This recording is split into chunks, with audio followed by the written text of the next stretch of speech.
Noticentro 1, CMI. Buenas noches, bienvenidos a las noticias. Los siguientes son los 3 hechos más importantes de hoy en Colombia. El gobierno y las comisiones económicas del Congreso llegaron a un consenso para elevar la sobretasa en el impuesto de renta para los bancos. De acuerdo con el ministro de Hacienda, José Antonio Ocampo, la propuesta podría ser incluida en el informe de ponencia de la reforma tributaria que estaría listo el próximo lunes. Ambos equipos aún trabajan en el articulado del que ya está listo el 90%. Vamos a ampliar esta noticia en nuestra emisión nacional a las 9 de la noche. El expresidente Uribe acompaña la propuesta del presidente Petro de comprar tierras para campesinos. Así lo reveló después del encuentro que sostuvo con el mandatario. Reunión en la que también hablaron de las preocupaciones de la oposición, como la reforma tributaria, las EPS y la reforma pensional. Uribe pidió que el sector que representa no sea denominado como derecha extrema, ni el presidente Petro y su gobierno como el fracaso del socialismo del siglo XXI. Ampliación de esta noticia en nuestra emisión nacional a las 9 de la noche. Hoy, hace 25 años, ocurrió una de las emergencias ambientales más graves en la historia de Bogotá. El 27 de septiembre de 1997 se derrumbó una montaña de 1 millón de toneladas de basura en el relleno Doña Juana. 2 décadas y media después, el relleno sigue operando y los vecinos aún no reciben indemnización. De 174.000 personas que tienen derecho a la reparación, solo 2.000 han recibido ese beneficio. Ampliaremos esta noticia en nuestra emisión nacional a las 9 de la noche. Las siguientes son las noticias más importantes del mundo hoy. Huracán Ian sacude con violencia a Cuba y ahora se dirige hacia la Florida. Gobernador de Florida activa estado de emergencia, mientras Tampa se prepara para la llegada del huracán Ian, que ya alcanza categoría 3. Estalla controversia mundial. Prorrusos aseguran que ganaron los referendos de anexión de 4 regiones de Ucrania. Ucrania y líderes de Occidente no reconocen las votaciones. Alarma en Europa. Denuncian posible sabotaje a gasoducto que conecta a Rusia con Europa. Las fugas causan daño a la vida marina frente a Suecia. Organización Mundial del Comercio advierte de una inminente recesión mundial. Con Claudia Palacios y Margarita Ortega. El huracán Ian tocó tierra en Cuba como categoría 3, con fuertes vientos y lluvias, lo que dejó varias viviendas y carreteras destruidas. Se espera que continúe su recorrido hacia las costas de la Florida en Estados Unidos. Tampa, ciudad de ese estado, se encuentra en alerta máxima. El huracán Ian tocó tierra en el oeste de Cuba la madrugada de este martes como una tormenta de categoría 3. Unas 38.000 personas fueron evacuadas en la provincia occidental cubana de Pinar del Río. Además, unas 6.000 fueron llevadas a albergues estatales y el resto a casas de familiares y amigos. En esa región, el paso del fenómeno provocó que las autoridades cortaran el suministro eléctrico a toda la provincia. Las autoridades cubanas informaron que el huracán dejó daños en viviendas, edificios públicos, fábricas, campos y carreteras destruidas. Los servicios de predicción climática indicaron que el fenómeno se fortalecería en categoría 4 antes de llegar a Florida. Por ello, las autoridades ordenaron la evacuación de 2,5 millones de personas antes de que toque tierra, previsiblemente este miércoles. El gobernador de la Florida, Ron DeSantis, advirtió cortes de energía, así como escasez de combustible, y recomendó continuar las precauciones y obedecer las orientaciones de evacuación. Los datos de FlyAware muestran más de 1.100 cancelaciones en todo el país, con los aeropuertos de Orlando y el sureste de Florida. Por su parte, el presidente Joe Biden también declaró la emergencia, lo que autoriza al Departamento de Seguridad Nacional y a la Agencia Federal para el Manejo de Emergencias a coordinar el socorro en casos de desastre y brindar asistencia para proteger vidas y propiedades. Culminaron en 4 regiones de Ucrania los referendos de anexión a Rusia impulsados por el Kremlin. Con casi el total de los votos contados, los prorrusos celebran el triunfo de la adhesión. Las provincias de Donetsk y Lugansk en el oriente de Ucrania y pertenecientes a la gran región del Donbass, así como las zonas ocupadas por los rusos en Jersón y Zaporilla, terminaron este martes 5 días de votación en referendos impuestos por Moscú para anexionarse a él y separarse de Ucrania. Ni Kiev ni la mayor parte de la comunidad internacional reconocen la legitimidad de los referendos, mientras la argumentación del presidente ruso Vladimir Putin se basa en la salvación de las poblaciones que residen en esos territorios. Спасение людей на всех территориях, именно спасение людей на всех территориях, где этот референдум проводится, все это во главе угла находится и является центром внимания. Los primeros resultados parciales de las consultas muestran una victoria aplastante del sí a la adhesión, y los prorrusos de la región ya celebran el triunfo. Слезами, с радостью ждали этого момента, когда нас Россия возьмет к себе. El Parlamento ruso, con la presencia de Putin, prevé formalizar las anexiones el próximo 4 de octubre, que representan el 15% del territorio ucraniano. La Unión Europea anunció sanciones para los organizadores de las consultas. Por su parte, los líderes de Occidente aseguraron que no reconocerán los resultados de los referendos de anexión, pues están plagados de irregularidades y violan la soberanía ucraniana. Her Majesty Queen Elizabeth II. Rusia invadió Ucrania, se apoderó del territorio y realiza un esquema diabólico para quedarse con estas zonas de donde desplazó a la población local.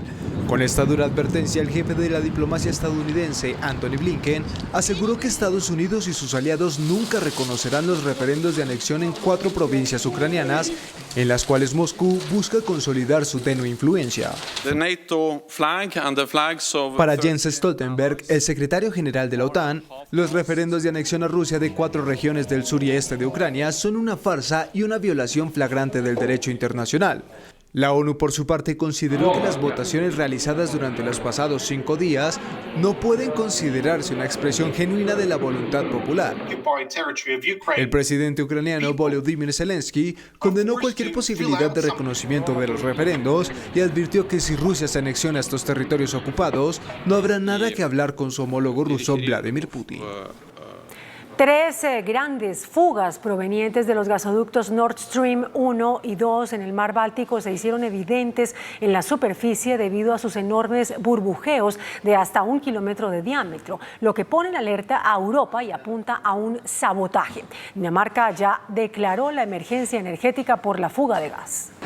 La poderosa estatal rusa Gazprom, operadora de los gasoductos Nord Stream 1 y 2, calificó de sin precedentes los daños que sufrieron simultáneamente 3 tuberías que han provocado enormes fugas en el mar Báltico y desde ya advirtió que es imposible prever cuándo se restaurarán.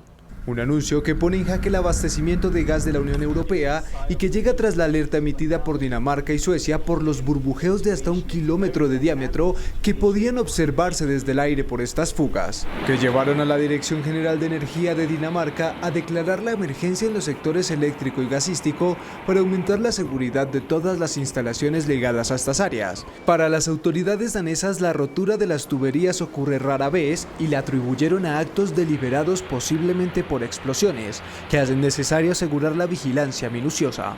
Las fugas también tienen un impacto directo en la actividad de los buques que operan en el mar Báltico, el cual es atravesado por estos gasoductos. Además, han elevado las tensiones geopolíticas en la zona mientras se incrementan las acusaciones cruzadas de sabotaje.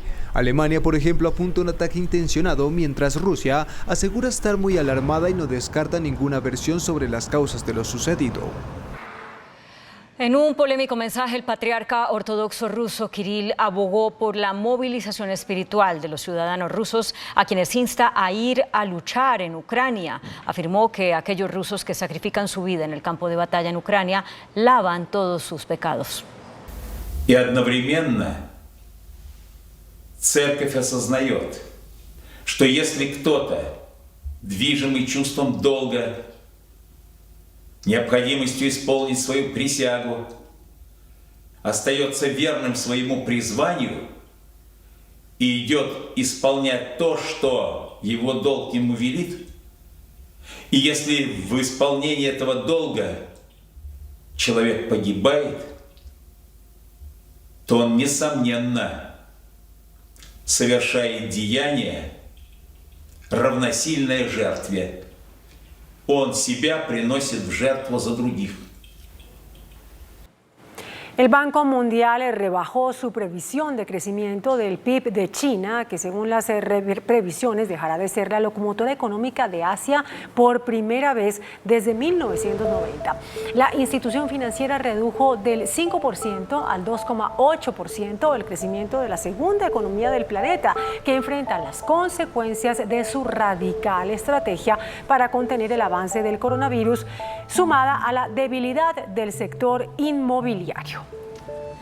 Partidarios de extrema derecha de Donald Trump van a juicio por sedición. Más de 20 meses después del asalto al Capitolio de Estados Unidos, inició el esperado juicio en Washington, en el que miembros del grupo de extrema derecha Oath Keepers, entre ellos su fundador Stewart Rhodes, tendrán que responder por insurrección.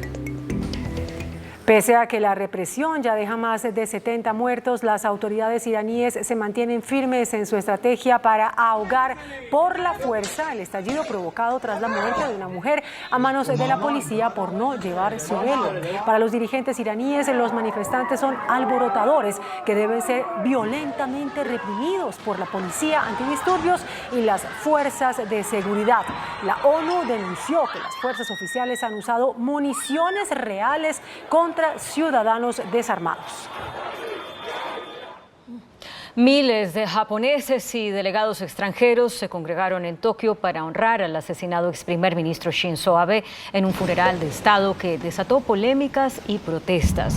El funeral de Estado del ex primer ministro es un honor reservado en un principio a la familia imperial, por lo cual generó división en la sociedad japonesa. Miles de personas se manifestaron cerca del Parlamento japonés para protestar por el alto costo del funeral, que superó los $10 millones. Panoramix es un videojuego que detecta que algo va mal en el cerebro antes de que aparezcan las primeras señales del deterioro cognitivo que derivan enfermedades como el Alzheimer. Según la Organización Mundial de la Salud, existen 35 millones de personas con Alzheimer y la cifra se duplica cada 20 años. Lo más complejo de esta enfermedad es que no tiene cura, aunque sí puede detectarse en etapas tempranas, aspecto que ha sido estudiado por un proyecto encabezado por la Universidad de Vigo en España, que tras 7 años logró desarrollar Panoramix, el primer videojuego de la historia contra el Alzheimer.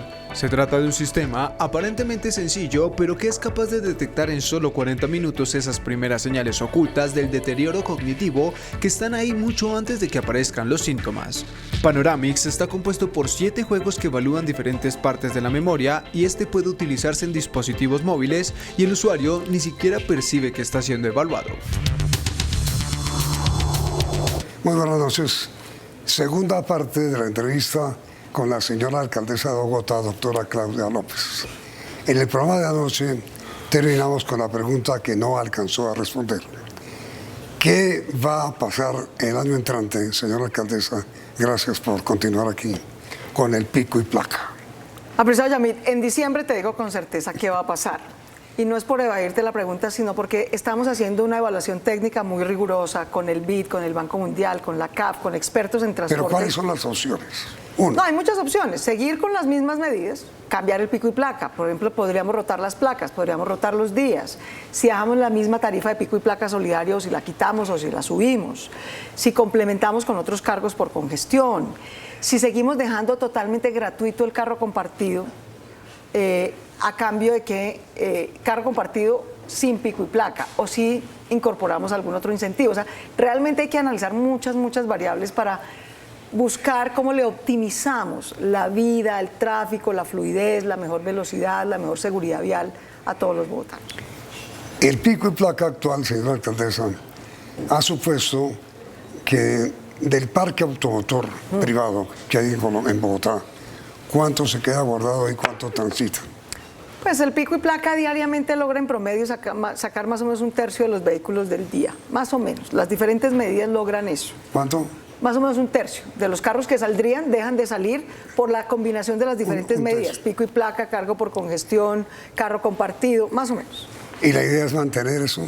Deberíamos mantener ese número de vehículos que no circulen por día. Esa es la idea. Eso deberíamos tratar de mantener. No aumentarlo. No necesariamente, no. Deberíamos ver cómo logramos, por ejemplo, si combinamos pico y placa con cambios de horarios en las empresas o con combinación de virtualidad y presencialidad. Lo que estamos buscando es ¿qué nos optimiza el espacio que tenemos para circular? Eso es realmente lo que tenemos que buscar. ¿Qué nos optimiza el uso del espacio de movilidad? ¿Qué nos optimiza el flujo de velocidad en horas pico, sobre todo? ¿Qué nos optimiza los desvíos que tenemos por las obras? Es un modelo complejo y por eso requiere mucha sofisticación técnica para analizar. En las horas pico, en Bogotá, entre las 7 y las 8:30 de la mañana, transitar ya es un manicomio. La hora pico es de las 6 a las 8:30 y depende, hay corredores mucho más congestionados. Por la noche. Y por la mañana. Por eso si lográramos mover la hora pico, si no todo el mundo saliera de 6 a 8 de la mañana, sino que algunos sectores educativos o empresariales salieran de 9 a 11, por ejemplo. Eso nos permitiría optimizar, no tener, es como un camello, ¿no? La movilidad en Bogotá es una hora pico, salimos todos, luego hay hora valle, casi nadie sale, y luego hay hora pico otra vez. Si lográramos tener 2 picos de salida, por decirlo así, y 2 picos de regreso, sería mucho más óptimo la movilidad para todos. Si se llega a un acuerdo con las empresas. Exactamente. Y mientras tanto. No, pero es que eso lo vamos a discutir en estos meses para que el año entrante funcione mejor. El problema hospitalario, señora alcaldesa, hay muchas quejas. ¿En qué estamos? Pues estamos en que sufrimos una pandemia. Tenemos 22 hospitales en Bogotá. Hay muchas quejas, señora alcaldesa. Mire, que hay cierre de servicios, que falta insumos, que hay falta de medicamentos, que no atienden la gente. Vamos por partes, Yamil. Sí tuvimos una acumulación de servicios de salud por la pandemia. Durante 1 año y medio le dijimos a la gente, si no es estrictamente indispensable, por favor no venga. Pues porque teníamos COVID y teníamos mucho riesgo. Entonces, ¿qué pasó? Que pasada la pandemia, en el 2021, tuvimos un incremento de servicios acumulados de salud. Y eso hizo que tuviéramos más demanda de citas y un poquito más de demora en acumular las citas porque teníamos una gran demanda represada. Eso ya se está alivianando. Lo segundo que teníamos es que nuestra EPS pública, que es Capital Salud, estaba intervenida desde hace más de 5 años porque tenía una crisis financiera muy grande. Logramos, hay que reconocerlo, fue un esfuerzo desde la administración anterior y nosotros lo continuamos. Hoy nuestra EPS Capital Salud ya no está intervenida, ya puede afiliar, ya tiene liquidez financiera. Lo tercero es que tenemos, lo ha reconocido la ministra de Salud y estamos trabajando con ella, con la ANDI.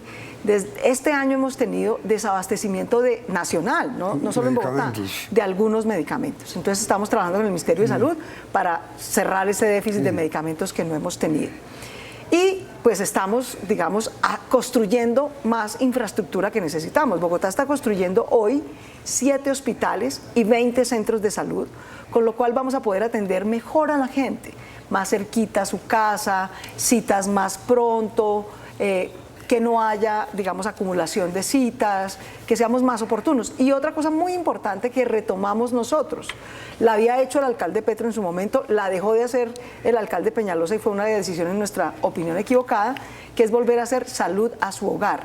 Hay gente que tiene enfermedades crónicas, que tiene, por ejemplo, diabetes.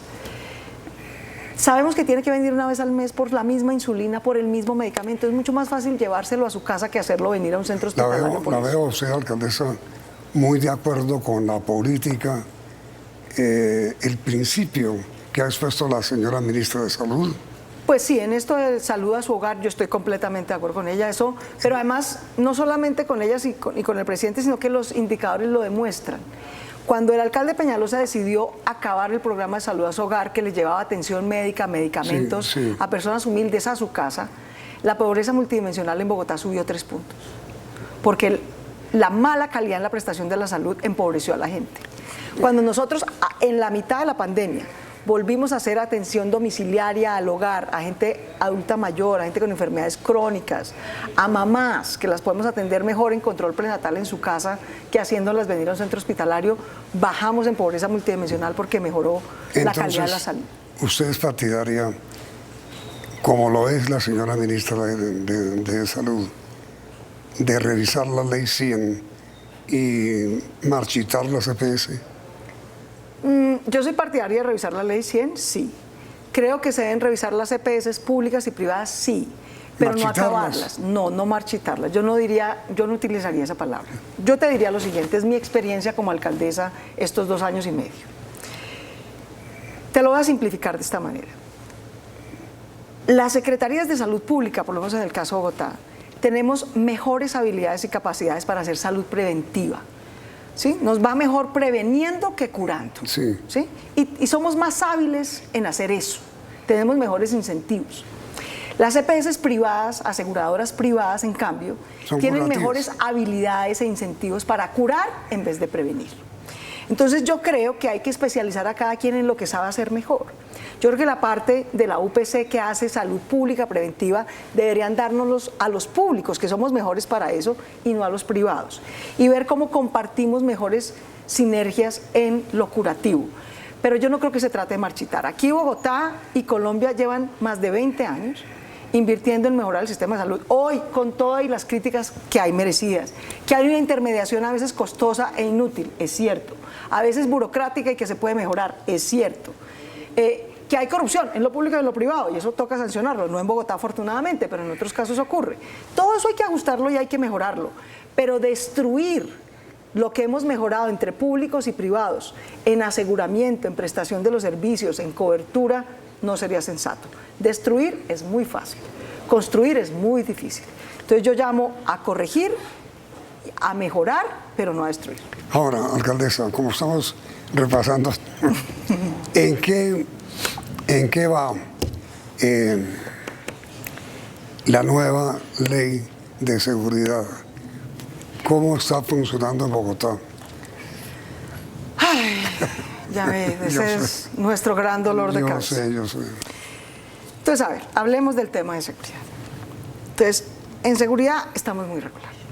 Tenemos la peor percepción de seguridad reciente. Tuvimos el incremento del homicidio, del hurto y del atraco el año pasado. En una situación muy difícil, por muchas razones, porque subió el desempleo, la pobreza, por el estallido social, porque hubo reconfiguración criminal, porque con la excusa de la pandemia el gobierno nacional sacó 29.000 criminales a la calle. Sí. En fin, toda la combinación de males posibles. Sin embargo, hicimos una estrategia que tiene 5 responsabilidades. Empiezo por las mías. Lo más importante que hace cualquier alcaldía, la alcaldía de Bogotá, para tener una buena seguridad es generar empleo y reducir pobreza. En cualquier ciudad donde hay 30% de desempleo y 40% de pobreza, va a haber inseguridad y va a haber robo. Entonces, reactivar la economía, salvar las empresas, dar oportunidades, bajar la pobreza, era muy importante. En eso vamos bien y ha sido mi principal tarea como alcaldesa.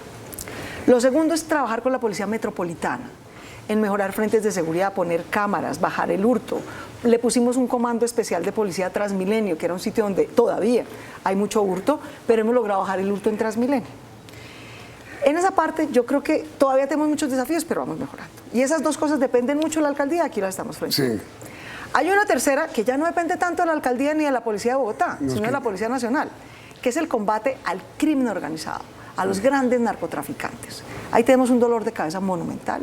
Tenemos 9 bandas criminales, 3 de ellas en una disputa criminal escabrosa, se hacen sicariato, han matado a 23 personas torturándolas, una cosa escabrosa. Sí.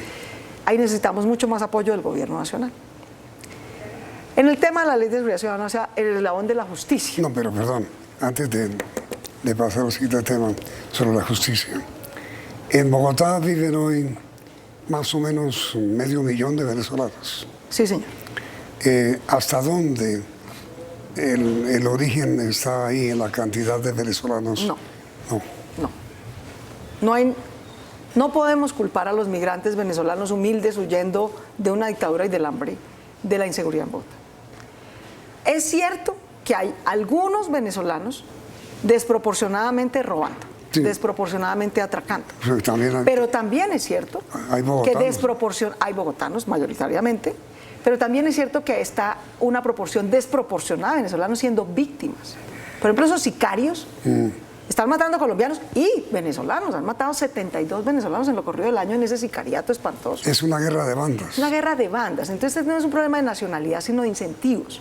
¿Por qué involucran a más venezolanos en hurto y en atraco? Pero eso es... Porque están pobres, porque no tienen oportunidades, porque no tienen identificación, porque los criminales colombianos saben que si reclutan a un joven humilde, excluido, venezolano, que ni siquiera tiene cédula, es más difícil judicializarlo si lo capturamos. ¿Eso es microtráfico o macrotráfico? Eso es macrotráfico. En Bogotá nada es micro. Bogotá es 2 veces Costa Rica, es 2 veces Uruguay. Bogotá es una ciudad muy grande. Las rentas y los mercados legales son muy grandes y las rentas y mercados ilegales también son muy grandes. Entonces, por eso necesitamos que se fortalezca la fiscalía, que se fortalezca la SIJIN, a la DIJÍN, a la inteligencia para que combata esos crímenes. Que se fortalezcan o que operen. Que operen, ya hacen un esfuerzo grande, pero necesitamos más capacidades ahí. Y el cuarto eslabón, lo digo con todo respeto, perdido de la seguridad de Colombia y Bogotá, es la justicia. ¿Por qué? Resulta que en esa reforma a la Ley de Seguridad Ciudadana, Bogotá pidió dos cosas obvias. La Ley de Colombia, la que aprueba el Congreso, Yamit, dice que el hurto de menor cuantía es excarcelable automáticamente. ¿Sabes cuál es la menor cuantía? Menos de 4 millones de pesos. ¿Sabes quiénes se ganan menos de 4 millones de pesos? El 99% de los que nos están viendo. Entonces no puede ser que la Ley de Colombia le diga a la señora, al comerciante, que si le roban menos de 4 millones de pesos, el ladrón que lo robó va a quedar libre automáticamente. Porque eso es impunidad asegurada. Y de eso se aprovechan las bandas criminales, ¿sí? Entonces nosotros propusimos dos cosas. Que el hurto con violencia nunca fuera excarcelable. Si a usted le van a quitar el celular, pero además de eso lo apuñalan, o usan un arma de fuego para intimidarlo, o lo agreden físicamente, eso nunca debería ser excarcelable. No hemos logrado que eso ocurra. Bogotá nocturna ya se volvió peligroso. No logramos que eso ocurra. Y lo segundo que deberíamos lograr, yo entiendo, y yo estoy de acuerdo con el presidente cuando dice, es que no podemos meter en la misma cárcel a un raponero que a un sicario. De acuerdo totalmente, sí. Pero tampoco podemos dejar sistemáticamente libre al raponero, porque entonces nunca vamos a tener tranquilidad. Por eso Bogotá ha propuesto dos cosas, pero no dependen de mí. Yo le ruego al Congreso que este Congreso sí lo tramite, se lo propuse al anterior y no lo tramitó. Y es que tengamos dos sistemas de justicia con detención, pero distinto. Uno de justicia penal más restaurativa, con penas cortas, procesos de reconciliación con la víctima, resocialización para el delincuente, para los delitos menores o sin violencia como el hurto simple. Y justicia penal, inquisitiva, con cárcel dura para el crimen organizado. Pero no podemos seguir dejando al hurto y al atraco libres sistemáticamente. Eso no hay democracia que lo resista. Ahora, mire, señora alcaldesa, yo recuerdo que hubo un alcalde de Bogotá a quien yo le pregunté qué iba a hacer sobre seguridad, recién elegido o nombrado, no me acuerdo. Y él me respondió, yo voy a ser el gran policía de Bogotá. Mi pregunta para que me responda después de comerciales, ¿usted ha sido la gran policía de Bogotá? Te respondo. Después de comerciales.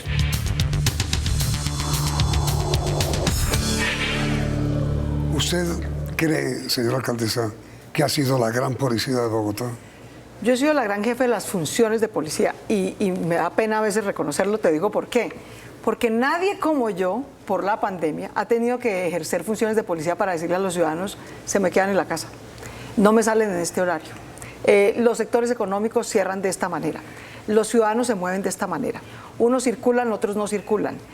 Todo eso son funciones de policía, no tienen que ver con la policía de uniforme. Pero esas funciones de policía son las que tenemos los alcaldes. Y yo por la pandemia yo creo que he sido la alcaldesa que más las ha ejercido. Ahora, el jefe de la policía de uniforme, es el señor presidente de la República. Y todos le obedecen a él, porque es que él, como acaba de pasar, puede sacar a 50 generales de un día para otro. Bueno, entonces los generales de verdad le hacen caso al presidente, el que sea el presidente, porque ese es su jefe, porque su vida profesional depende de él. Entonces aquí dependemos de qué prioridad le da cada presidente a la policía. Y yo te digo con toda franqueza, ni el anterior gobierno, ni este gobierno hasta ahora ha tenido como prioridad la seguridad ciudadana y urbana. ¿En Bogotá? No. El anterior presidente tenía el orden público como prioridad, ¿no? Controlar el orden público, controlar el paro, esa era su prioridad. El orden público y cuidar al gobierno, ¿no? Sí. Porque, digamos, ellos creían que nos querían tumbar. Y el actual está en la paz total. Que en parte es seguridad ciudadana, sí, pero en parte se ha ido en temas que no son seguridad ciudadana. No estamos hablando de cómo prevenir el atraco en Transmilenio, de cómo mejorar la seguridad en las calles, de cómo mejorar la seguridad en los barrios. De lo que está hablando el comisionado de paz es de cómo negociar con Iván Márquez o no sé qué. Y yo entiendo por qué eso a nivel nacional es importante, pero yo quisiera reiterar como alcaldesa de Bogotá y con la vocería de todos mis colegas alcaldes, Necesitamos que la prioridad de cualquier gobierno nacional sea la seguridad de la gente en las calles. En Bogotá. No solo en Bogotá, en Barranquilla, en Medellín. Pero fundamentalmente Bogotá, que está. El 75% de los colombianos viven en ciudades. Necesitamos que no los atraquen en el transporte público, que a los comerciantes no los asalten en sus negocios, que la violencia intrafamiliar y sexual que afecta a mujeres y niños sea la gran prioridad. Ahora, quisiera emplear los últimos minutos en hablar sobre usted. Yo estoy muy bien, muchas gracias. Su periodo termina en diciembre del año 30. Ay, sí, pero todavía me quedan 15 meses de trabajo. 15 meses, pero ya hay por ahí gente planeando muchas cosas. ¿Qué va a hacer usted después de la alcaldía? Descansar. Tengo un plan acordado con mi señora. ¿Un par de meses? Sí, no, yo quiero descansar, pero... ¿A dónde va a ir? Yo he aprendido una cosa en la vida. Voy a ir, te cuento que acordé con Angélica. Mira, yo de verdad quiero descansar, apagar el teléfono y descansar un poquito, reflexionar. Ha sido una época muy intensa en mi vida. Ha sido una época tan difícil, pero yo no me arrepiento un solo día. No tengo sino gratitud con Bogotá y con la vida por esta oportunidad maravillosa. Este es un cargo divino. Esta es una ciudad maravillosa que le tocó enfrentar lo peor y cuando le tocó enfrentar lo peor sacó lo mejor. Y yo estoy muy agradecida por este cargo y me lo voy a disfrutar cada día. Entonces, en estos 15 meses, aquí y ahora, mi única prioridad en la vida es ser una buena alcaldesa para mi ciudad, sacarla del desempleo, sacarla de la quiebra, hacer la movilidad que no se había hecho en 50 años, mejorar la seguridad, darle educación a más jóvenes, darle oportunidades a más mujeres. Esa es mi única prioridad en la vida, yo no tengo ninguna otra. ¿Y después? Cuando termine, hice el siguiente plan con Angélica.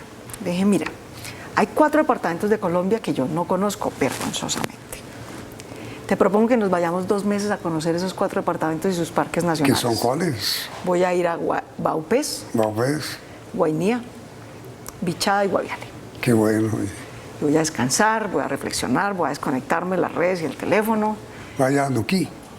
Conozco ya Nuquí, me dijiste ahorita. Ya conozco Nuquí, pero iría feliz nuevamente. Ella me propuso, estuvo hace poquito ella en el parque de Catíos, en Urabá. Vino fascinada, me dijo, no sabes la belleza. ¿Se va a ir un par de meses a descansar? Sí. ¿Y regresa a Bogotá a hacer política? No, tengo ese interés. Alcaldesa, mire, con todo respeto y con todo afecto, una persona que ha dedicado su vida a hacer política, como lo ha dejado usted, no deja la política por ir a Guainía. Vamos por partes. Yo tengo 52 años ya, y claro que lo que a mí me apasiona en la vida es el servicio público y político. ¿Y qué pasa con su edad? El presidente Biden tiene 79 años. Le voy a contar una cosa. De esos 52 años, yo trabajo desde que tengo más o menos 15 años. He trabajado de todo. He sido mesera, he sido asesora, he sido vendedora, he sido investigadora, he trabajado en periodismo. Pero sin duda el servicio público me apasiona. A mí servirle a la gente me apasiona. Eso está claro. Y seguramente seguiré haciéndolo desde muchas otras servicio público. También me apasiona la academia. Y también me apasiona la investigación. No, pero hablemos del servicio público. Las 3 cosas las puedo hacer. Y las 3 cosas las tengo sobre la palestra y me hacen feliz y buscaré oportunidades para hacer cualquiera de las 3. ¿Usted quiere ser o no? ¿Qué? Lo que usted sabe. ¿Qué? Candidata a la presidencia. No necesariamente no es una obsesión para mí en la vida. Puede ser y no puede ser. Puede ser y puede no ser, sí. Pero aquí y ahora. Yo tengo hoy el honor de mi vida de ser alcaldesa. Todos los tenemos claro. Y eso es lo único que a mí me importa, ser buena alcaldesa. Está dicho claramente, mi obsesión no es ser candidata a la presidencia, ¿no? Pero puede ser.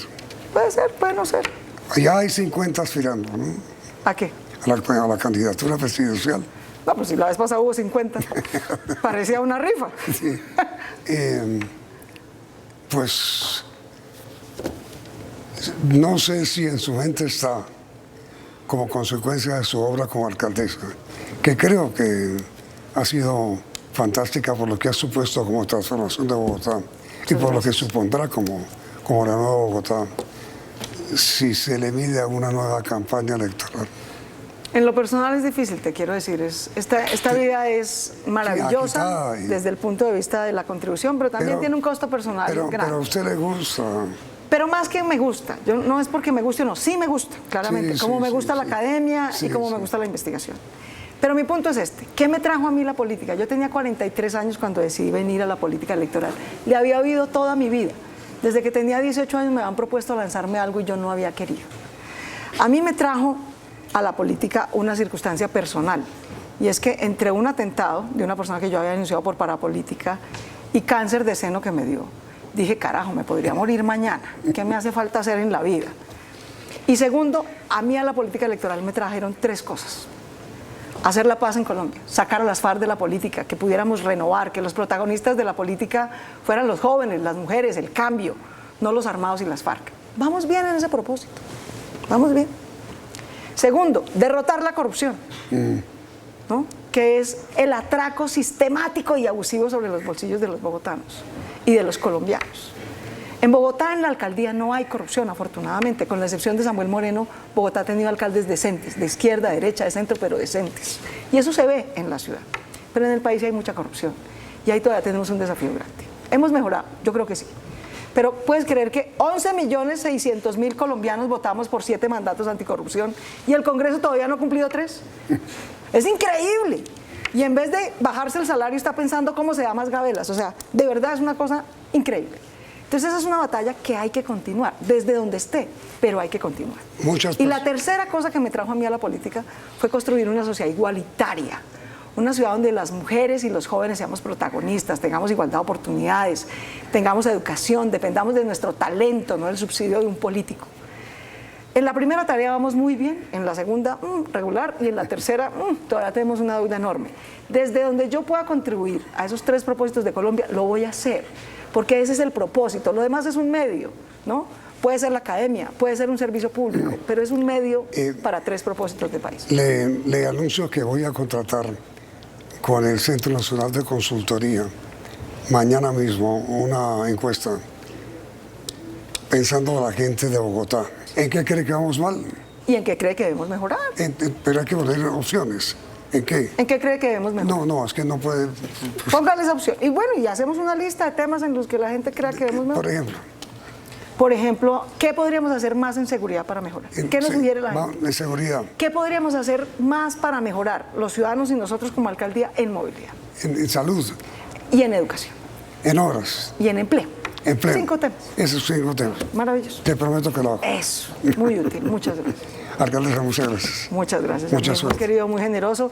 Y a todos los bogotanos, muchas gracias por su paciencia, por su contribución, por su cultura ciudadana. Esta es la mejor ciudad del mundo. Y yo no tengo sino amor y gratitud por mi Bogotá.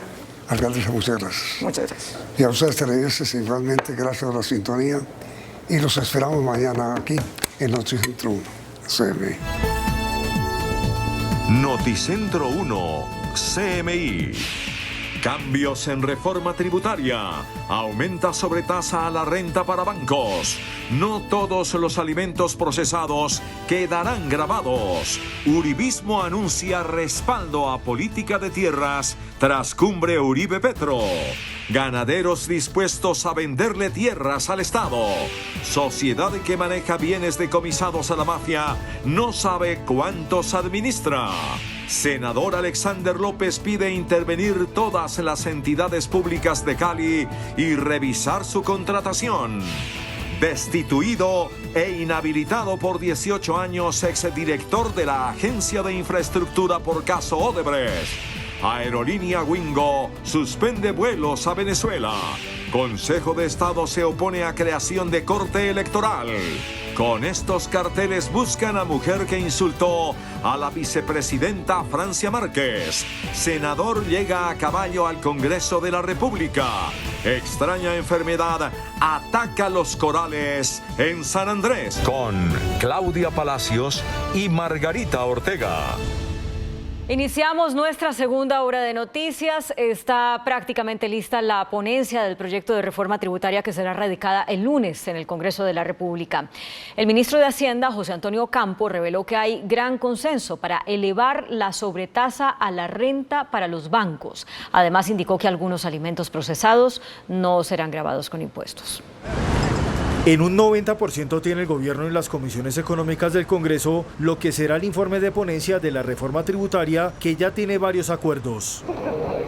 Según el ministro de Hacienda José Antonio Campo, se conserva la esencia del proyecto inicial de equidad y bienestar social. En la reunión de este martes se tiene consenso para elevar la sobretasa en el impuesto de renta para los bancos, que hoy pagan 3% y con la propuesta pasarían a una tarifa del 5%. El recaudo actual por este impuesto es superior a los 700.000 millones de pesos. La sobretasa a los bancos fue, digamos, en eso hubo, yo diría, un apoyo muy amplio a la propuesta de que sea 5 puntos. Otro de los temas tiene que ver con los alimentos ultraprocesados, donde el gobierno busca que la comercialización no tenga efectos sobre tiendas y pequeños negocios. No afecta a los pequeños negocios de alimentos y bebidas, o sea, las tiendas si se quiere. De manera que esos no quedan sujetos al gravamen. Asimismo, se protegerá al consumidor final, evitando mayores impuestos al plástico de un solo uso. Bolsas plásticas es básicamente el mismo grupo de productos y con las mismas excepciones de la ley que ya está vigente, para que no sea un grupo diferente de productos. Se mantiene ganancias ocasionales en el 15% y dividendos en el 20%. Con los cambios, el monto de la reforma será inferior a los 25 billones de pesos. El expresidente Álvaro Uribe invitó a apoyar la compra de tierras propuesta por el actual gobierno. Esto tras el encuentro que sostuvo con el presidente Gustavo Petro. Entre los temas estuvieron la reforma tributaria, las EPS y tierras. Que va a comprar 3 millones de hectáreas. Eso es muy distinto al susto que se genera con la amenaza expropiatoria. Y yo creo que lo debemos acompañar en la compra de tierras. Dígale que la fuerza pública nos proteja frente a las invasiones. Que vienen de atrás las invasiones, sí, pero ahora quisieran crecerse. Y pensar en cédulas para los dividendos, que pueden llegar a tarifas del 39%, lo que hacen es ahuyentar la inversión. Y también hablamos de las ganancias ocasionales. Y hablamos de muchos factores que precisamente nos ponen en una dirección contraria a la pretensión del gobierno con la reforma tributaria. Ese conjunto que se llama la tributación, el salario mínimo y el precio del combustible. Eso puede crear un conjunto que pare la economía. Nosotros preferimos un peso de más en el bolsillo del trabajador que un peso de más pagado en impuestos al Estado. Un colombiano de bajos ingresos que solamente tiene la EPS y no tiene bolsa, no tiene aseguradora privada, si le quitan la EPS queda sin seguro. Haga un ajuste en pensiones, sin hacer un desbarajuste a algo que ha funcionado. Para defender a Colombia ante un choque de la economía internacional, ayuda mucho tener 80.000 millones de dólares en los fondos de pensiones. Nosotros no queremos que al gobierno del presidente Petro lo estigmaticen de neocomunismo, ni que a nosotros nos estigmaticen de ultraderecha enemiga del avance social. El expresidente Uribe agradeció al presidente Petro por su tiempo y dijo que seguirán ejerciendo una oposición constructiva. El ministro del Interior, Alfonso Prada, calificó como positiva esta reunión que sostuvo el presidente Gustavo Petro con el expresidente Álvaro Uribe. Dijo que el gobierno se compromete a estudiar los reparos del Centro Democrático a la reforma tributaria. A la reunión en la Casa de Nariño con el presidente Gustavo Petro, el expresidente Álvaro Uribe fue acompañado por los congresistas Miguel Uribe, senador, y Oscar Darío Pérez, representante. En la cita también estuvo el ministro del Interior, Alfonso Prada, quien resaltó el apoyo que le dio el expresidente y jefe del Centro Democrático a las reformas propuestas por el presidente Gustavo Petro, a la tributaria, eso sí, con ajustes que se comprometió el gobierno a estudiar. Cualquier tipo de ajuste o modificación lo hemos planteado sobre la base de mantener un nivel de ingreso que se hace necesario. Es decir, si nosotros bajamos en el monto, estamos renunciando a la inversión en la compra de tierras, o en la inversión en infraestructura preventiva en materia de salud, o en la construcción de universidades en todo el país para el acceso a nivel superior de los sectores populares en todo Colombia a la educación universitaria. Y dijo también el ministro del Interior que el expresidente Uribe apoyó la política de tierras del presidente Petro. Comprar para los que menos tienen. El tema de la tierra es un tema que debe tratarse con una intervención del Estado a través de la compra. Tuvimos una diferencia, por ejemplo, y es que el cálculo que tenemos con el presidente Petro es que debemos cumplir con el punto 1 del Acuerdo de La Habana, que es adquirir cerca de 3 millones de hectáreas. El expresidente Uribe sostiene que con 500.000 tan solo podríamos estar resolviendo el tema. En la reunión también fueron revisados temas como la reforma a la salud, la infraestructura y la seguridad, entre otros. Los ganaderos del país están dispuestos a vender parte de la tierra que tienen en su poder para el Estado y para que éste lo pueda distribuir entre campesinos pobres. Así lo anunció el presidente de Fedegan, José Félix Laforí. El tema de la propiedad de la tierra en Colombia fue discutida en reunión privada entre el presidente Gustavo Petro y el presidente de Fedegan, José Félix Laforí. De 55 millones de hectáreas de tierra que hay en manos privadas, 34 millones pertenecen a los ganaderos. La Casa de Nariño fue hoy escenario de reuniones del presidente Gustavo Petro con contradictores políticos y gremiales. El presidente de Fedegan, esposo de la senadora María Fernanda Cabal, se reunió con el mandatario con la presencia del senador del Pacto Histórico, Iván Cepeda. La compra de tierras, tema tratado. El gobierno está dispuesto a comprar tierras y lo que habría que buscar es un gran acuerdo en torno a eso. ¿Y ustedes dispuestos a venderlas? Pero por supuesto, si el gobierno compra. Y de 640.000 ganaderos que hay en el país, José Félix Laforí dice que muchos tienen pobreza en el campo. 557.000 ganaderos tienen en promedio 21 animales. Eso es pobreza rural. A esa pobreza rural hay que arrimarle bienes públicos, hay que arrimarle vías, hay que arrimarle crédito, asistencia técnica. También hablaron de deforestación, que el presidente Gustavo Petro acusa a ganaderos colonizadores de promoverla. Necesariamente hay que utilizar una frase del presidente Petro. Aquí hay que tener justicia ambiental, hay que avanzar en un país tropical que es capaz de tener una respuesta de sostenibilidad, buscando escenarios, por ejemplo, de captura de carbono. Para el presidente de Fedegan habrá buenas noticias con este ciclo que comienza de nuevas relaciones entre el gobierno y los gremios de la producción. En un debate de control político ante el Senado en pleno, el director de la Sociedad de Activos Especiales, Daniel Rojas, aseguró que no tiene un registro exacto de cuántos inmuebles o sociedades en proceso de extinción de dominio está administrando la entidad a su cargo. Carlos Ruiz, buenas noches. Detalles de lo que planteó el funcionario. ¿Qué tal? Muy buenas noches. Un panorama preocupante sobre el caos en el que encontró la Sociedad de Activos Especiales presentó esta noche ante la plenaria del Senado el director Daniel Rojas, quien reconoció que no se conoce con exactitud el número de bienes o de sociedades incautadas en proceso de extinción de dominio y que además en muchos casos no se conocen quiénes son los administradores delegados. De las 20.176 unidades inmobiliarias no se han visitado en los últimos 2 años, 17.932, que son predios no sociales, y de estos 5.722 son fondos rurales. El 21%, solamente el 21% de los predios que administra la SAE están siendo hoy productivos. El director Daniel Rojas dijo que sin embargo ha encontrado buenas noticias en la SAE, por ejemplo los funcionarios que son honestos y dedicados, y también que le pedirá a Estados Unidos colaboración para mejorar la administración de los bienes incautados. Con Carlos Ruiz, desde el Senado de la República, Noticentro 1 CMI. Carlos, gracias. La Comisión Primera del Senado, a petición del senador Alexander López, reclamó la intervención de la Contraloría, la Fiscalía y la Procuraduría en todas las entidades públicas del municipio de Cali ante las denuncias de irregularidades en varios contratos. En una decisión sin precedente, los organismos de control del Estado han sido convocados a utilizar poderes excepcionales para intervenir en la administración del municipio de Cali, donde se han denunciado posibles hechos delictuosos por más de 500.000 millones de pesos y más de 80.000 contratos de prestación de servicios adjudicados a dedo.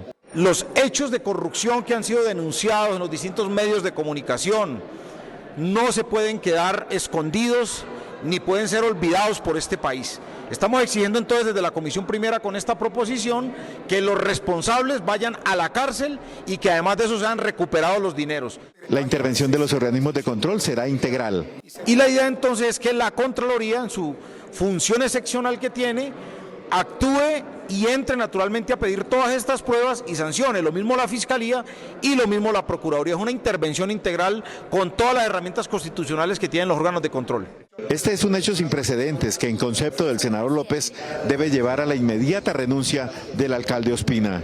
El alcalde debe renunciar inmediatamente porque el alcalde hoy no es garantía ni del manejo de la administración de los recursos públicos, ni tampoco es garantía como alcalde en su función constitucional de no garantizarle los derechos a los ciudadanos en la ciudad de Cali. La Comisión Primera del Senado hizo el llamado a la Fiscalía, a la Contraloría y la Procuraduría para que actúen con rapidez antes de que se pierdan las pruebas del saqueo a Cali. Directivos de las empresas municipales de Cali, Cali, explicaron en detalle las millonarias contrataciones hechas por esa entidad. Según el gerente encargado de Cali, Fulvio Soto, los polémicos costos en los elementos que se pretendían adquirir para la medición inteligente de energía fue por errores en la información expuesta, donde no se especificó que se trataba de equipos especializados. No es un televisor de 55 pulgadas como el que compramos para ver Netflix, pues ni nada faltaba. Es un monitor industrial para un centro de medición. Ahí están los soportes, ustedes pudieron ver las cotizaciones que se están haciendo a hoy. Además dijo que los valores fueron establecidos desde el año 2019 y actualmente el contrato permanece suspendido. No es un contrato que se haya suscrito de la noche a la mañana del año 2022, o en el mes de septiembre, o en el de agosto, no. Es una estructuración que viene desde el año 2019. No obstante, aún hay reparos que realizan veedurías ciudadanas y sindicatos al contrato suscrito por 215.000 millones de pesos con el consorcio AMI, los cuales son investigados por los organismos de control. Aún no se da una explicación sustentada sobre el por qué este contrato termina siendo adjudicado en un proceso licitatorio con un único oferente. Según Cali, la medición inteligente es necesaria debido a las pérdidas de energía que tiene la compañía y cuyos valores superan los 50.000 millones de pesos. Los organismos de control anunciaron acciones conjuntas para investigar los presuntos casos de corrupción al interior de las empresas municipales de Cali, Cali. El Contralor General Carlos Hernán Rodríguez anunció que se reunió con el fiscal general Francisco Barbosa y con la procuradora Margarita Cabello, acordando que sus organismos actuarán de manera coordinada y conjunta respecto a las denuncias. La Procuraduría General sancionó con destitución e inhabilidad de 18 años a Luis Fernando Andrade, exdirector de la Agencia Nacional de Infraestructura, investigado por el caso Odebrecht. El Ministerio Público determinó que Andrade incurrió en graves faltas disciplinarias al haber aprobado un otro sí para el contrato de la Ruta del Sol 2, por el cual Odebrecht pagó millonarios sobornos.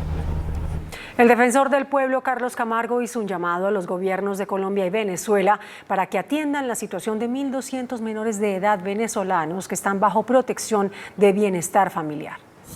Carlos Camargo, defensor del pueblo, visitó hoy la frontera, en donde se refirió a las dificultades que están atravesando en Colombia 1.200 niños migrantes venezolanos que por diferentes circunstancias han sido vulnerados sus derechos y que por ahora están bajo protección del Instituto Colombiano de Bienestar Familiar. Nos preocupa mucho el estado de desprotección y para ello hacemos un llamado porque eso hace parte también del restablecimiento de las relaciones binacionales. También pudo constatar con los migrantes venezolanos que la diáspora continúa y su destino es desafiando el peligro en el Darién, buscando Centroamérica y Estados Unidos. El alto índice de personas que vienen de Venezuela y que van en tránsito hacia el Darién. Finalmente, mostró su preocupación por la continuidad de las trochas, el alimento millonario de las bandas delincuenciales de ambos países. La aerolínea Wingo suspendió la venta de tiquetes a Venezuela por solicitud de las autoridades de ese país. La aerolínea explicó que el gobierno de Venezuela solicitó a la empresa suspender el inicio de sus operaciones aéreas, las cuales estaban inicialmente programadas para el 4 de octubre. La decisión de carácter temporal es en espera de resolver asuntos administrativos entre Colombia y Venezuela sobre las empresas aéreas que realizarán vuelos binacionales. De esta manera, Wingo suspendió la venta de boletas en la ruta Bogotá-Caracas, Caracas-Bogotá y queda a la espera de las decisiones finales que adopten las autoridades para su reinicio. Emergencia en vuelo de Avianca Bogotá-Londres terminó sin contratiempos tras presentar una falla mecánica. El vuelo AB120 que cubría la ruta Bogotá-Londres se desvió hacia el Aeropuerto Internacional de Lajes. Esto es en la isla de Terceira, en Azores, Portugal. La aeronave aterrizó con 244 pasajeros y 10 tripulantes sin novedad. El senador del Centro Democrático, Alirio Barrera, llegó hoy al interior del Capitolio Nacional montando un caballo de paso. La inusitada llegada a caballo del congresista uribista del Casanare, Alirio Barrera, hace parte de la política de ingreso con la mascota amiga que implantó la semana pasada el Senado. Pero el senador Barrera, a lomo de su mejor equino que se llama Pasaporte, ingresó hasta el patio Núñez, diciendo que era un acto simbólico en favor de los ganaderos que, según él, están siendo afectados por medidas del gobierno Petro. Soy senador hace 2 meses únicamente, pero me eligieron para esto. Para algunos de pronto estoy haciendo el oso, para algunos estoy haciendo algo indebido, pero no estoy violando los protocolos. Lo hice con todo respeto. Le agradezco al señor presidente del Senado, el doctor Roy Barreras, que nos dio esta oportunidad. La senadora Angélica Lozano dijo que deberían promover una guardería para que los hijos de los funcionarios del Congreso que no pueden dejarlos en casa sean cuidados aquí mismo en el Capitolio.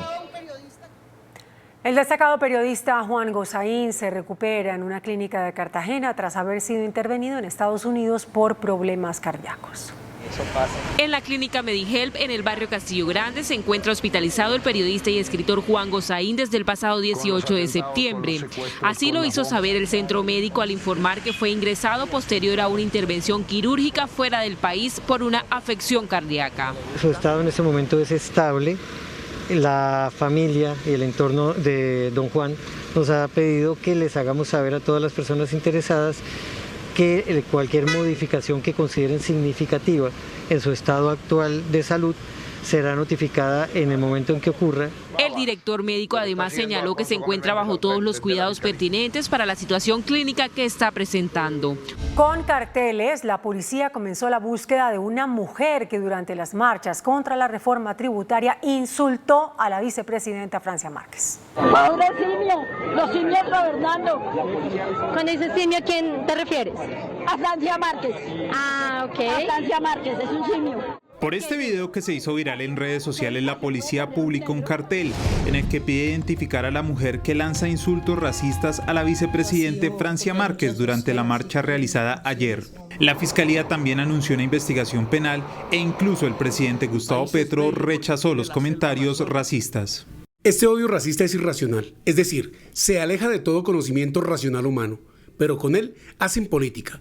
Con él condenaron en 1933 a toda la humanidad a un desastre. 25 años después del derrumbe en el relleno Doña Juana, los afectados siguen esperando la anhelada indemnización. Noticentro 1 CMI recorrió los barrios, habló con los líderes y con la Defensoría del Pueblo, que confirmó que solo ha sido indemnizado el 1% de las personas damnificadas. Hace 25 años se registró una de las emergencias ambientales más graves en la historia de Bogotá. El 27 de septiembre de 1997 se derrumbó una montaña de basura en el relleno Doña Juana. Cerca de 1 millón de toneladas de desechos cayeron al río Tunjuelo. Nauseabundos olores se expandieron rápidamente por los barrios del sur de la ciudad. Le toca a uno encerrarse y la moscarria y todo, se rebotó todo eso. Más de 2 décadas han pasado. Desde entonces pocas cosas han cambiado. El relleno sigue operando y los vecinos aún no reciben la anhelada indemnización. Nos han tomado el pelo durante todo el tiempo, nos hicieron pasar papeles. Eso es un engaño, cada que hay elecciones y eso es cuando dicen que la plata ya la van a dar. En la administración de Gustavo Petro se destinaron más de 230.000 millones de pesos para la indemnización, recursos que quedaron en manos de la Defensoría del Pueblo, que hasta el momento ha desembolsado solo 1.2% de los pagos. De las 174.000 personas, ya llevamos un promedio de 2.000 personas pagos concretos. Aunque algunas personas les han autorizado las indemnizaciones, no se han hecho los desembolsos. Sí, yo salí en la lista de los beneficiarios. ¿Y qué pasó? ¿Ya recibió la plata? Nada, no nos han dado nada. La Defensoría aclaró que 174.000 personas serán indemnizadas. No se tiene certeza de cuándo, pero quienes no hayan sido notificados ya tendrán que dar por perdida esa plata. En Medellín, los habitantes del condominio Interclub, vecinos del edificio Continental Towers, que será demolido, pidieron celeridad en el trámite de la acción para poder regresar a sus predios. Carlos Rueda es uno de los 140 propietarios del conjunto Interclub en Medellín, el único de la zona que no fue construido por CDO, pero que está en medio de 2 edificios enfermos y uno que ya colapsó. Hace 19 días salieron por seguridad y por ahora no hay fecha de regreso. Tal cual como tuvimos que salir, esperando pues a que todo esto termine lo más pronto posible. Su esposa dijo que aún no tienen claridad si pueden ingresar a los apartamentos para sacar más ropa y otros elementos personales. ¿Qué pedimos? Que se le dé celeridad, que realmente estamos muy perjudicados. La alcaldía aseguró que ya inició la revisión de las propuestas de cómo será la implosión. Hemos dispuesto y desplegado toda una oferta institucional integral para estas familias que también son damnificadas de manera indirecta. En los próximos días se conocería el valor total de la implosión del edificio Continental Towers. Un experimento escolar por poco termina en tragedia en un colegio de Itagüí, Antioquia. 5 menores de edad y una profesora sufrieron quemaduras mientras hacían el ejercicio escolar con material inflamable. En el teléfono celular de uno de los menores quedaron grabados los momentos de pánico en el salón de clases del grado 4. Uno de los menores de edad fue trasladado en condición crítica al Hospital San Vicente Fundación. El Consejo de Estado hizo fuertes críticas contra los proyectos de acto legislativo que proponen la creación de una corte electoral. En este comunicado, el Consejo de Estado hizo varios cuestionamientos a las 2 iniciativas legislativas que promueven la creación de una corte electoral, la creación de tribunales electorales y de un Consejo Electoral colombiano que reemplaza al Consejo Nacional Electoral. Advierte el Consejo de Estado que los proyectos crean una corte con una excesiva concentración de poder y funciones que generaría problemas en el funcionamiento de la democracia. También cuestionan que la elección de los magistrados de la Corte Electoral la realice el Congreso de la República, pues ello atenta contra la autonomía de la pretendida jurisdicción electoral, aspecto que se contradice con el sistema de pesos y contrapesos. Advierten que tampoco se ha analizado el impacto fiscal de la creación de la jurisdicción electoral. El Consejo de Estado rechazó una demanda que pretendía la nulidad de la elección del registrador nacional Alexander Vega. Esta demanda advertía de presuntas irregularidades en el concurso de mérito realizado por los presidentes de las altas cortes en el 2019, por el cual fue elegido Alexander Vega. Advierte el Consejo de Estado que la convocatoria no estuvo viciada y que se cumplió con todos los requisitos de ley. Julio César Guerra Tulena, una de las grandes figuras de la política en Sucre, falleció hoy, día en que celebraba su cumpleaños número 89. Guerra Tulena se desempeñó como presidente del Senado de la República, representante a la Cámara, gobernador de Sucre, alcalde de Sincelejo y concejal de la ciudad. Sus honras fúnebres se cumplieron en Sincelejo. La ministra de Salud, Carolina Corcho, afirmó que no hay que tenerle miedo a los cambios en el sistema de salud y pidió a los actores del sector participar en el debate a la reforma. En un foro organizado por el periódico El Tiempo, la ministra de Salud disipó los temores en torno a la reforma que promoverá el gobierno para el sector. Yo llamo a la tranquilidad, no hay que tenerle miedo a los cambios, pero sí creo que tienen que haber unas normas elementales para la discusión y el debate público, y es la no desinformación. La ministra aprovechó para anunciar acciones urgentes para detener los altos índices de mortalidad en maternas. Un plan de choque en 10 departamentos, 6 distritos y 50 municipios. Invitó a todos los sectores de la salud a dar una discusión con argumentos en torno a las reformas. Sí solicitamos que con serenidad se esperen los tiempos. La funcionaria aseguró que la reforma a la salud no será aprobada a puerta cerrada y que habrá debate público en el Congreso. Los hospitales públicos se declararon hoy asfixiados por la difícil situación financiera en la que se encuentran debido a las deudas en mora. La vocera del gremio de los hospitales públicos, Olga Lucía Zuluaga, advirtió sobre la falta de oxígeno financiero que enfrenta la red de centros asistenciales del Estado. Los hospitales públicos están asfixiados, primero por la cartera que viene acumulada, incluso de EPS en liquidación, que son 3 billones de pesos que están atrapados con esas EPS en liquidación.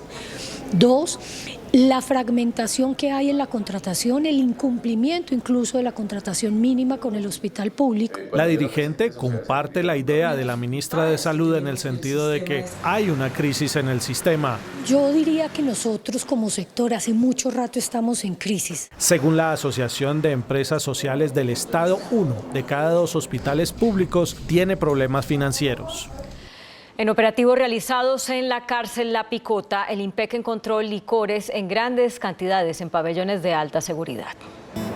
Vuelve y juega. En la cárcel La Picota, ubicada en el sur de Bogotá, un grupo de operaciones especiales del IMPEC realizó un fuerte operativo en varias celdas de los reclusos, donde encontró decenas de unidades de cerveza, whisky, champaña, aguardiente, ron, vino y otros licores de los que disfrutaban los internos.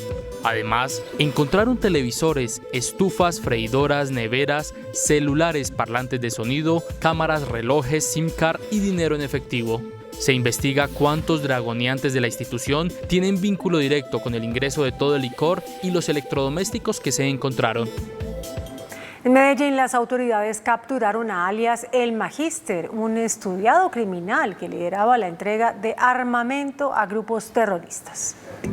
Jaime Alejandro Zafra Martínez, un contador público con especialización en ingeniería financiera y magíster en ingeniería administrativa, era el encargado de proveer armas y municiones a peligrosos grupos armados de Colombia y Guatemala, entre estos el Tren de Aragua, responsable de múltiples crímenes. En este proceso investigativo, desarrollado en coordinación con las autoridades guatemaltecas, permitió identificar una ruta de tráfico de armas de fuego que implicaba la compra ilegal de material bélico en los Estados Unidos, además de la exportación ilícita de las mismas. Por medio de esta resolución conocida por este noticiero, alias El Magíster es requerido en extradición por Guatemala. Este documento ya fue firmado por el fiscal general de Colombia. Un juez envió a la cárcel a 9 integrantes de una organización dedicada a la fabricación y distribución de drogas sintéticas en el norte de Bogotá. Con un agente infiltrado, la policía y la fiscalía lograron identificar a una banda que tenía una estructura montada para fabricar y distribuir drogas sintéticas en pleno norte de Bogotá. Un apartamento en la calle 127 era el centro de operaciones de la banda que, además de distribuir droga en la calle 85, llevaba las sustancias sintéticas a Villa de Leyva, Cartagena y Medellín. Además, se investiga el envío de la droga bajo encomiendas a Estados Unidos y Costa Rica mediante el uso de aplicaciones de envíos de mercancía. Entre los detenidos hay una sobrina de un general retirado de la policía. Alias La Coneja sería la encargada de distribuir la droga en fiestas. Hay alerta en la isla de San Andrés. Una enfermedad está destruyendo los ecosistemas de corales, uno de los atractivos de la isla. La Reserva de Biosfera y el área marina protegida de Seaflower en San Andrés se encuentra en alerta máxima por la agresiva presencia de la nueva enfermedad de pérdida de tejido de corales, la cual, según expertos, es un patógeno bacteriano que aún no es objeto de estudio. La idea es colocar unos antibióticos con unas bases que son supremamente costosas y así poder resarcir y hacerle frente a esta complicada situación. Vamos a perder la totalidad de nuestros corales en nuestra Reserva de Biosfera y en el Caribe, y eso contribuye a la economía turística, o sea, al sector turístico que viven de los corales, a los buzos, y contribuyan a ese servicio ecosistémico que todo el mundo conoce, que son las playas. Según el director de Coralina, entidad ambiental del departamento Archipiélago, los recursos que necesitan para resarcir la enfermedad oscilan entre más de 4.500 millones de pesos, que serían invertidos en trabajar con toda la guardería de corales en peligro de contagio, además de campañas que permitan el cuidado por parte de la comunidad. El huracán Ian tocó tierra en Cuba, dejando sin servicio de luz a gran parte de la isla y destruyendo varias viviendas y carreteras. Su amenaza continúa ahora hacia la Florida, en Estados Unidos.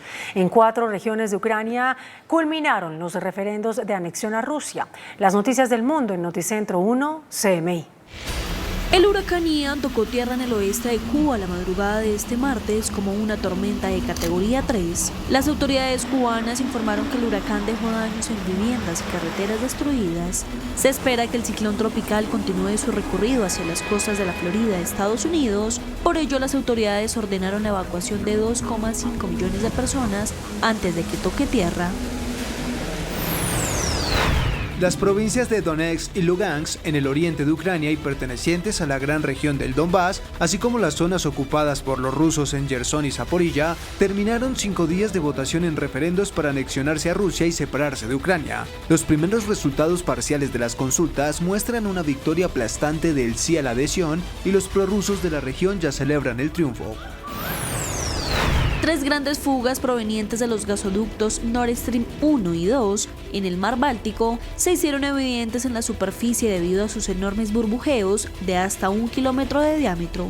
Según el gobierno de Dinamarca, las fugas son un sabotaje provocado por explosiones deliberadas.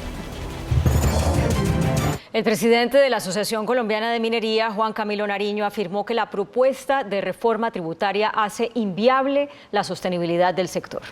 El dirigente gremial explicó que el sector tiene una participación en pago de impuestos del 64%, cifra que aumentará al 2023. Por ello considera que la reforma tributaria representa una carga que pone en riesgo al sector.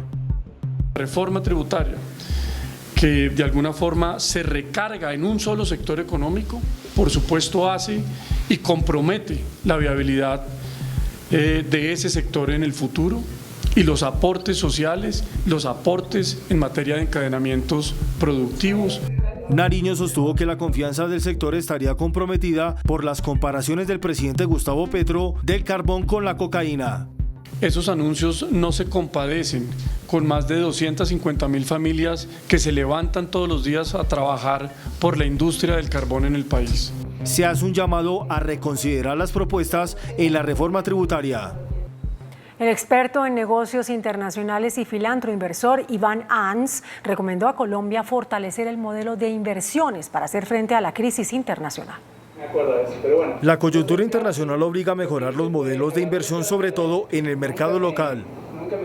Así lo señalan expertos internacionales al considerar que el capital humano, el cambio climático y los propósitos de responsabilidad son la clave para mejorar los negocios en pro de una economía sostenible. Donde afecta directamente más a la vida de las personas, por ejemplo la vivienda, el agua que consumimos, el aire que respiramos, la educación que obtenemos.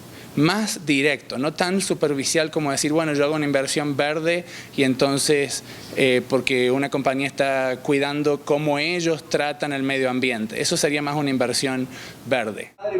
Parte de estas metas son fundamentales que después de la pandemia tomaron importancia en los modelos económicos a nivel mundial. El Congreso aprobó en el primero de 8 debates una reforma constitucional para reconocer la existencia del campesinado como sujeto de derechos. Si la reforma constitucional es aprobada en los siguientes 7 debates, los campesinos, que conforman el 30% de la población, tendrán más facilidades de acceso a la tierra y a la atención técnica y económica del Estado. El gobierno está estudiando la posibilidad de suspender grandes obras bloqueadas por problemas jurídicos o técnicos para destinar esos recursos a las vías terciarias, que son las vías de la paz. Esto lo dijo hoy el ministro de Transporte, Guillermo Reyes. El ministro Guillermo Reyes acompañó hoy a la bancada de su partido, el Conservador, en la presentación de un proyecto de ley para crear la Agencia de Vías Terciarias para la Paz, que según dijo, hace parte de la agenda social del presidente Gustavo Petro, hasta el punto de que podría suspender algunas grandes obras para financiar estas vías veredales. Vamos a priorizar, como nuestro presidente lo ha dicho, por encima de las grandes concesiones. Estamos estudiando la posibilidad de suspender algunos grandes proyectos para que esos recursos vayan todos dirigidos a construir la paz total con justicia social. El ministro de Transporte, Guillermo Reyes, aseguró que el gobierno estudiará la viabilidad presupuestal para cumplir con esta propuesta conservadora. Bogotá tendrá mínimo vital de Internet. La plenaria del Consejo Distrital aprobó un acuerdo que establece ese beneficio para los hogares más pobres de la ciudad. La plenaria del Consejo de Bogotá aprobó un proyecto de acuerdo que garantiza el mínimo vital de Internet en los estratos más bajos de la ciudad. 540.000 personas que hoy no tienen Internet y que están en estratos 1 y 2 puedan tener por primera vez un mínimo de garantía de Internet. En Bogotá, el 20% de los hogares no cuenta con conectividad. El distrito tendrá que definir cuántas megas es el mínimo vital y de dónde sacará la plata para financiar el proyecto. Podrían haber cálculos que podrían superar los 200.000 millones de pesos de este proyecto en un término de 5 a 7 años. El acuerdo aprobado este martes pasará a sanción de la alcaldesa Claudia López. El índice de capitalización de la bolsa, que mide el comportamiento de las 20 principales acciones, cerró al alza. El índice selectivo MSCI Colcap de la Bolsa de Valores de Colombia subió 0,99% a 1.123 puntos. La acción de Cementos Argos fue la que más subió, con una valorización de 4,98% a 3.328 pesos. La acción de Construcciones El Cóndor fue la que más bajó, con una pérdida de 8,10% a 1.100 pesos. La acción más negociada de la jornada fue la de Ecopetrol, al movilizar más de 8.000 millones de pesos, con una variación positiva de 2,49% a 2.019 pesos. Y el dólar cerró al alza. Indicadores económicos en Noticentro 1 CMI.